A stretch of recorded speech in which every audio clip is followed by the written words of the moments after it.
Need tips for using your Amazon Alexa? Join Lucy on All About Lady A on the second Thursday of the month for simple tricks to get the most out of your A-Lady device. Listen on the Unmute Presents podcast feed. See you there.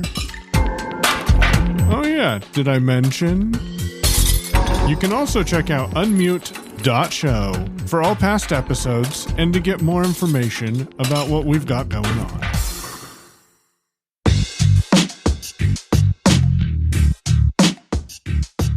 Hey, it's Michael here, and today I want to talk to you about a productivity hack on the Mac.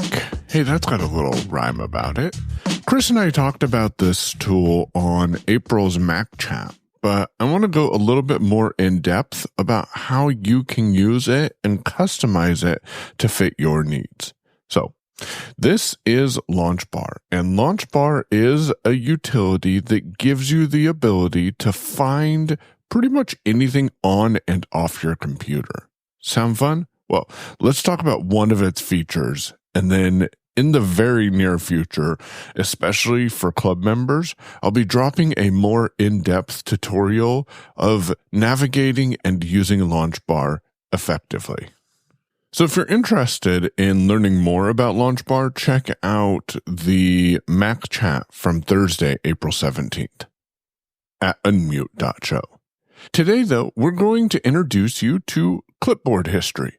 Now, Clipboard History is an amazing utility that I've made some modifications to myself.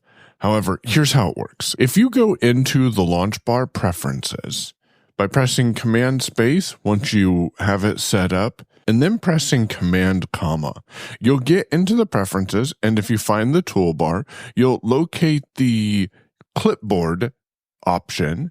And then there's a checkbox that says Enable Clipboard History, and I believe by default it is unchecked.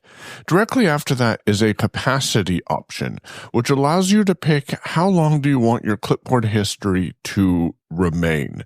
So you can pick from 10, 20, 30, 40, 100 items, or 1 day, 2 days, 3 days, or 1 week.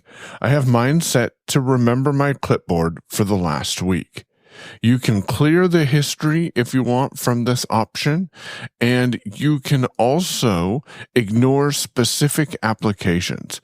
So, for example, you may want to ignore one password so your passwords don't stay in your clipboard history. There's an option that says preserve history across restart. That works if you appropriately reboot your Mac. If you have to force reboot it, you will probably lose your clipboard history option. Enable Clip Merge is a checkbox that I check. By default, it is not checked. What this allows you to do is copy anything on your Mac, text, files, etc. And then if you want to append to what's on your clipboard, you simply select the next item and do Command CC. So hold your Command key down and tap the letter C twice. It tells you that right here. Press Command C twice to merge the copied data with the current clipboard context. You can modify the keystroke here in order to show the clipboard history. And I'll give you another way here in a moment. I have changed mine because by default, the keystroke is Command \. If you're a 1Password user, you probably know why I changed that. I did choose a keystroke that I think used to conflict with 1Password, but I believe I went in and changed that as well. So Command Option \ is my clipboard history keystroke. There's also some other keystrokes here that you can take a look at. Control Option Command V, for example, will paste and remove from the clipboard. So that's the preferences for clipboard history. Now, as I mentioned, you can press Command Option / if you change your keystrokes to mine, or Command / for the default. And this puts you into a list of all of your copied text. And I know, for example, that I copied a Amazon link, and that's happened in the last week. If I just type in Amazon, it's going to put me into a list of all of the Amazon links that I have copied. And I can use my down arrow to find the one that I want. And let's say that I just want to copy this one to my clipboard again. I can hit Command C and it will copy it. Or if I want to paste it in the current edit box or the draft that I'm in or Safari's web browser and focus is there, I can simply press the Enter key and it then inserts that for me in that edit box. If you don't want to set a keystroke, the last thing I want to mention in today's Digital Byte is if you launch LaunchBar with, I use Command Space, and you type in clip, well, if I type in CLI, it says Clipboard History Action. And if you tap the right arrow key on Clipboard History Action, you're in a list of all of the items that are in your clipboard because it's brought you to the clipboard history list. So now you can type in, things like community and hey, look, there's all of the items that I've mentioned that are related to community in my clipboard. So I hope you found that to be a little bit useful. LaunchBar is a very powerful tool. As I said, in the very near future, I'm not promising a date, but in the very near future, I'm going to create a more in-depth guide on using LaunchBar. And if you check out the show notes, check out the show notes for this Digital Byte. And I'll include Demasi's 37-minute tutorial on configuring settings in LaunchBar. Have a beautiful day. Hey, all, Marty here, and let me show you how to make it easier to share contact information. We've all been in the situation where you're somewhere, you meet someone, or you need to pass someone your contact information. There's a lot of people around, cars, traffic, all the things. And it's just way too loud to try to pull that information using voiceover, listen to it, and then repeat it back to the person you're trying to get the info to. So here is a much easier way to do that. Let's say you want to share your own contact. You would go to contacts and open that up, and then you would go to your own name, and then you would swipe about halfway down the screen to share contact. Then you double click there, and then you will get a prompt that shows up, and this is really cool. It's going to have all of your information there, but let's say you only want to share your first name, last name, and maybe your phone number. You don't need to give them your email address or maybe your home address or any other pertinent private information that's in your contact. To the left of each item, there's going to be a little checkbox. If you check it, it will share that information. If you uncheck it, then it will not share that information. So you check or not check the information you want to share. And once you do that, then it will provide you a way to text message, email, whatever it is, to the person you're trying to share that information with. So it's a great way to be able to share your contact, pick and choose what information you want to give or not give, and makes life much easier when it's a really loud environment or you're out and about or any of those things. So give that a try. And if you have any other questions, comments, or anything else, you can email us at feedback@unmute.show. Check out our website at unmute.show and see what we got going on in Club Unmute and all of those good things. Anyway, enjoy, and we'll see you next time. Hello, everyone. It's Chris back here with a Digital Byte. And this time I would like to introduce you to an app that I just discovered called Patreon. Now, I've heard of the website Patreon, but I really never did anything with it. I never went on there and supported anyone. And I had also never checked out the app. But there's an writer that I follow on Mastodon, and their name is George Penney. Penney, and they live in New Zealand, and they have such wonderful vignettes, and they're so articulate and descriptive. You can just imagine every sound, every, feeling, scent, temperature in the air, just whatever you want to make out of it. But they paint such a wonderful picture of the little vignettes as they're walking about in their little town in New Zealand. And so oftentimes at the very, very end, they will mention, oh, if you want to buy the author a coffee or you'd like to support their work on Patreon, and then they list the link. And I thought, I just love these, and I know how it is to be a creator. I have a little website, and every once in a while I sell something on there, but I don't work very hard at it. And I know how it is when you get a sale and you're so excited that someone supports your work. So I thought, I'll just go and check out this Patreon thing. And so I went on the website, and there were some subscription options and different things. But what it did say was to go ahead and download the app. So I did.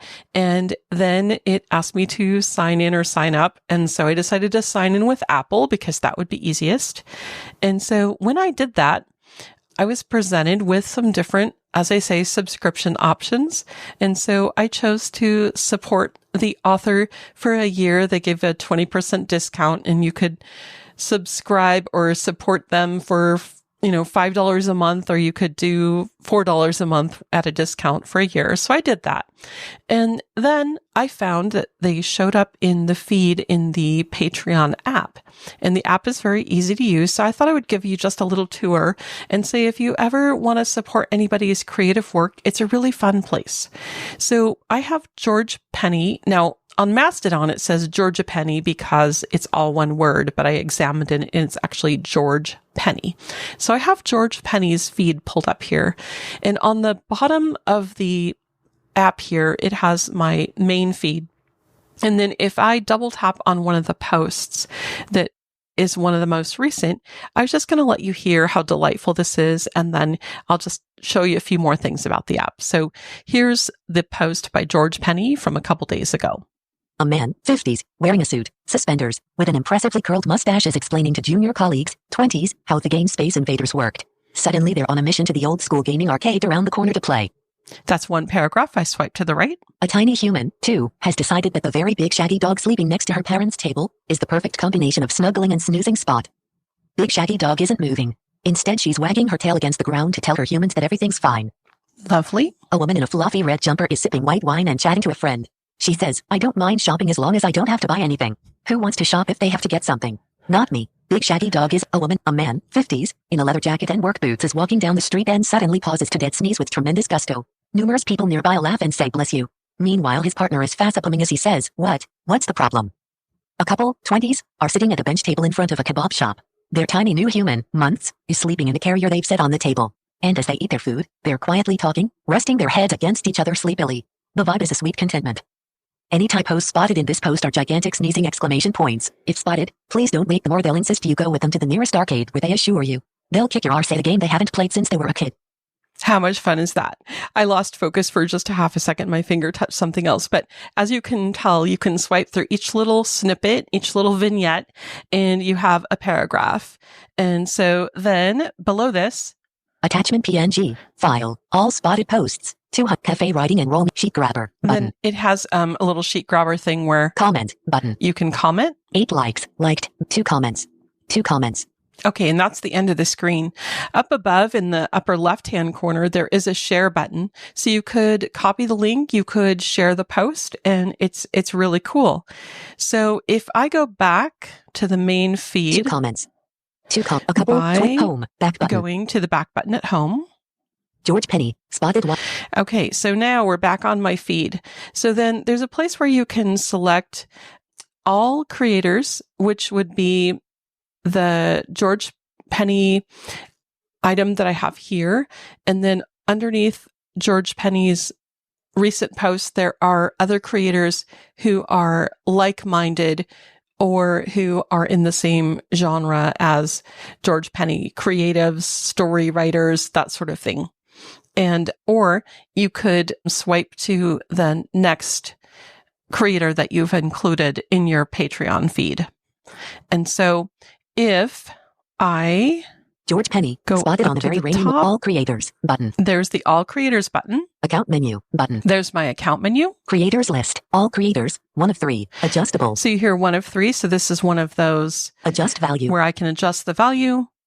All create George Penny, 2 of 3. So all creators would be George Penny plus anyone else related. And then here's George Penny. And then here's a really fun one I found. Anti-chef, 3 of 3. Anti-chef. When I searched for cooking, I came up with a lot of results. And one of them was this delightful YouTube/creator here who also has a Patreon feed. And he is not a chef. He reads cookbooks, but he's willing to tell you about his flops and his experiments. And he has a really cool new series called Spine and Dine. In other words, he just grabs a cookbook off the shelf, opens it, and prepares something. Now, I'm sure he has a plan in mind. But anyway, it's really fun. And so I'm having a great time. Some of these things you can subscribe to for free, which I did for the Anti-Chef. And I could get more content if I subscribed as little as $1 a month usually. And then you can get more content unlocked. But there are free tiers, but also, not as much content, of course. Now, at the bottom of the screen, Main tab bar, selected. Fear, this tab, is where I 1 of am 5. in my feed. Chats, tab, 2 of 5. Chats. Play, tab, 3 of 5. Play would be if you downloaded any content, you could play it from that tab. Notifications, tab, 4 of 5. And finally, Explore, tab, 5 of 5. Explore. So Explore is where you can double tap this. Selected, Explore, And tab, you can 5 type. of 5. Search results. 18 plus creators are hidden. Show 18 plus, cooking with B. Creating plant-based recipes. Tasting history with Max Miller. So I typed in the word cooking. So all of the cooking type Patreon listings come up here. And oftentimes these folks have YouTube channels. And so you can go on their YouTube channel as well and comment there. But you'll find a lot more content on Patreon a lot of times. And then you can also get curated content, special content that you wouldn't get normally on YouTube. And then if you do pay for the subscription, it does allow you to actually email the author. And so that's pretty cool. So if you're looking for a way to support creative arts, the people who create them and support their livelihood, Patreon is a great place to go, and the app is completely accessible. Enjoy.